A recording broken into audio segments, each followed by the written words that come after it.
नमस्कार नाशिककर. आज आपल्या स्टुडिओमध्ये योगाची खेळाडू सायली शिंदे हे आपल्या स्टुडिओमध्ये दाखल झाले. खरं तर श्रोते आपणास माहिती आहे की योगा हा आजच्या धकाधकीच्या काळात फार महत्त्वाचा झाला आहे. आणि सायली शिंदे ही 7वीची विद्यार्थिनी, तिचा योगा पाहिला तर आपल्याला आश्चर्य वाटतं आणि तिच्याकडून काहीतरी शिकावं हे नक्कीच वाटतं. त्यामुळेच आज आपण तिला स्टुडिओमध्ये बोलवलं आहे. सायली, नमस्कार. सायली, तुझी योगाची सुरुवात कशी झाली?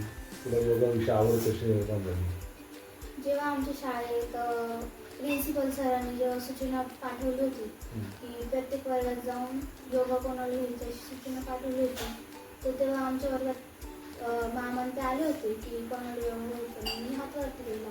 मला पण माहीत नव्हतं की योगा म्हणजे काय.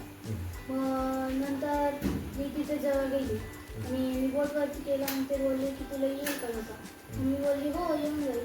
मी तिथे गेली. मी तिथे एक मुलगी ना योगा करत होती. मी त्या दिदीला विचारलं की दीदी तू काय करते. की ती बोलली की मी योगा करते. ती बोलली की तुला जमल का योगा. मी बोलली हो थोडं थोडं जमल. मग ती बोलली मला करून दाखव. पण मला पहिल्यांदा थोडं हार्डच वाटलं योगा. मम्मी ती बोलली की तुझी मम्मी किट वगैरे घ्यायला तयार आहे का. मी बोलली हो तयार आहे, पण तरी एकदा मम्मीला विचारून बघते. ती बोलली हो चालेल तसं काय नाही म्हणे, मम्मीला विचारून बघते. मी घरी आली. मम्मीला विचारलं मम्मी मी योगा घेऊ का. मग मम्मी बोलली योगा म्हणजे काय. मला पण माहीत नाही. मी यूट्यूबवरती 2-3 व्हिडिओ दाखवले तिला. ती बोलली की तुझी इच्छा असेल तर तू घे योगा. मी बोलली ओके चालेल. मग मम्मी बोलली मग मला एखादं आसन वगैरे करून दाखवते. तेव्हा मला एवढं काही जमत नव्हतं. मम्मी बोलली बरं चालेल म्हणे घेऊन टाक. पण योगाची आसनं तुला करण्यासाठी काही असं सुरुवातीला कशी अडचण काय आली आणि त्यासाठी तू व्यायाम कशी करत गेली? आमची पहिली बर्नपासून स्टार्टिंग झालेली. त्याच्यात मनगट, पाय, हात वगैरे, कमर, डोकं, त्याच्यापासून पूर्ण सुरुवात झाली. आणि बाकीच्या विद्यार्थी तुझे ज्या मैत्रिणी होत्या त्या कशा व्यायाम करत होत्या? आणि त्या पण माझ्यासारखंच होता, कारण की आम्ही पण म्हणजे आम्ही सोबतच आलेलो ना. मग त्यांनी आम्हाला पहिले सोपे शिकवले, नंतर हार्ड, त्याच्यानंतर आम्ही मग आमचे 2-3 मॅचेस झाले. तिथे आम्हाला दिलं त्यांनी. आणि तू जे योगाचे आसनं करते ते आसनांविषयी काय सांगशील का? तिचे नाव वगैरे त्याची काही माहिती सांगतेस तुला? चक्रासन असतं. त्याचं चक्रासनमध्ये आपण वरती हात करून म्हणजे पूर्ण असं फ्लॅट व्हायचं. परत पश्चिमोत्तानासन पूर्ण बोटाला हे करून कोपर वगैरे खाली टेकवतात. नंतर कौंडल्यासन फक्त हातांवर बॅलन्स करायचा.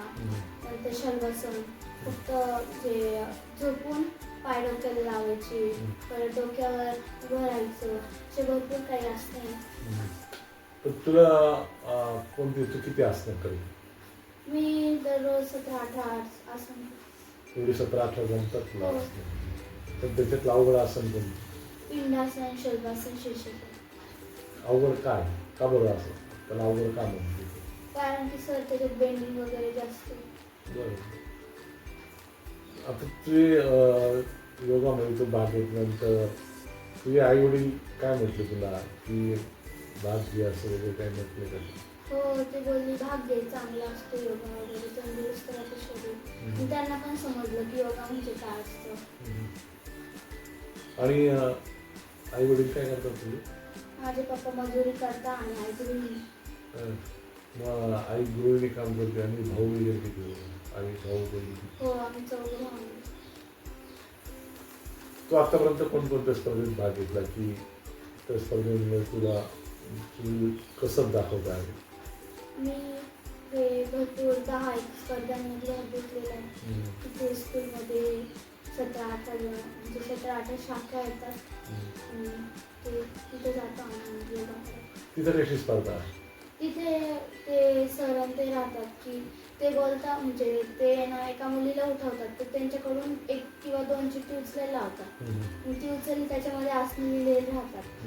मग ते आसनं जर का आले मग तेच आसनं करायचे. हे कंपल्सरी राहतं आणि आपल्या मनाचे 2 स्टॅटिस्टिक पद्धत करायचे. एकूण किती शाळा असतात? 17. 17. तुमच्या शाळेचा किती नंबर? आमच्या शाळेचा पहिला दुसरा नंबर. अरे वा. तू कितीला शिकते? किती एकटीच शिकते? मी 7वी येते. मग 7वीत शिकत असताना योगा वगैरे हे कसं तू बॅलन्स कसं करते? मी 5वी पासून योगा केलेली होती. मग शिक्षण म्हणजे अभ्यास वगैरे आणि परत योगाला वेळ हा कसा देते? ते आमचे एकूण 1 ते 8 तास शिकवतात. त्याच्यातली टिफिन बेल झाली की मग आम्ही योगाला जातो. योगाला गेलं का मग आम्ही फ्रेंडकडून वगैरे अभ्यास वगैरे करून घेतो. आणि काही त्याचा पर्सेंटेजवर परिणाम होतो का नाही. योगा? तुला किती पर्सेंटेज मिळतो? 80 मध्ये. 80. अरे वा. आता तू जो योगा हे करते त्या योगामध्ये तुला जे आसनं करते त्या आसनांसाठी परत तू काय अशी संगीत वगैरे लावून करते का? नाही. मग काय साधे सरळ. हो. पण हे करत असताना एकूण किती तुला स्पर्धेमध्ये तुम्ही किती जणांनी भाग घेतलेला आहे? आम्ही एकूण आमची टीम आहे 24 जण आहे. बरं. सायली, तू आसन करताना काही संगीत वगैरे कोणते वापरते आणि कसे वापरते? हो, मी शिवतांडव हे संगीत वापरते. मग त्याच्याने मला ते संगीत वापरल्याने थोडं प्रोत्साहन पण मिळतं आणि थोडी मजा पण येते आणि आसनं करायला पण सोपं जातं आणि एक देवाची भक्ती बनवते, हो. शिवाची भक्ती होते. तू योगा करत असताना काही खाण्यापिण्यावर आहारावर काही नियंत्रण ठेवते का? हो, तेलकट कमी खाते. भात जास्त नाही खात. भाताने दमाचा प्रॉब्लेम होतो. भात जास्त नाही खात. भात नाही खात आणि तेलकट पण नाही खात. तुझ्यासाठी स्पेशल आहे काही करते तसं? जसं आहे तसं काही. आणि मग आता सर्वात महत्त्वाचं म्हणजे असं की तुला या योगामध्ये गायडन्स कोण करते, मार्गदर्शन कोण करते? आमचे सर आहे प्रिन्सिपल हे पगार सर आणि श्री टीचर आणि आर्य सर. आणि काही चुकलं तर मग ते समजून सांगतो. हां. तू जेव्हा स्पर्धेत पहिल्यांदा जी उतरली होती योगाच्या त्यावेळेस भीती होती का मला? हो, भीती होती. स्टेजवर जेव्हा गेलो होतो तेव्हा थोडी भीती वाटायची. पहिल्यांदा करतो आपण. नंतर दुसऱ्या वगैरे गेली तर भीती नाही. पण ज्यावेळेस असं कधी होतं का की चूक पण होती? आपण ज्यावेळेस स्टेजवर जातो चुका होतात हो, चुका तर होतच नाही. त्यावेळेस कसं तू सांभाळता कसं तुम्ही? आम्ही सांभाळून घेतो कोणतं तरी वेगळंच आसन करून घेतो. लक्ष देत नाही. आता इथून पुढे तू काय ठरवलं योगामध्ये कसं काय करायचं?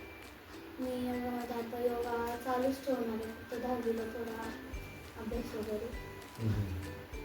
आणि पुढे चालूच ठेवणार. पण आता योगामध्ये भाग घ्यावा असं मुलींना कसं तू अपील करशील? पुढच्या पिढीला किंवा तुझ्या मैत्रिणींना कसं अपील करशील तर योगामध्ये भाग घ्या?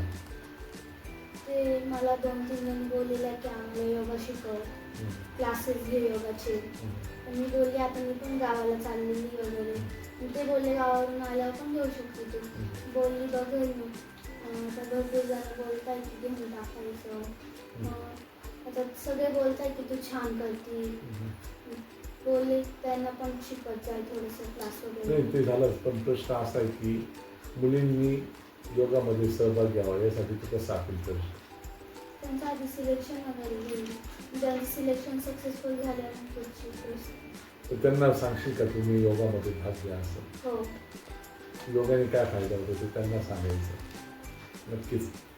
सायली, तू आज आम्हाला योगाचे धडे शिकवले. खरं तर योगा कसा असतो आणि योगात सर्वांनी सहभाग घ्यावा हे तो आज अपील केलं आहे.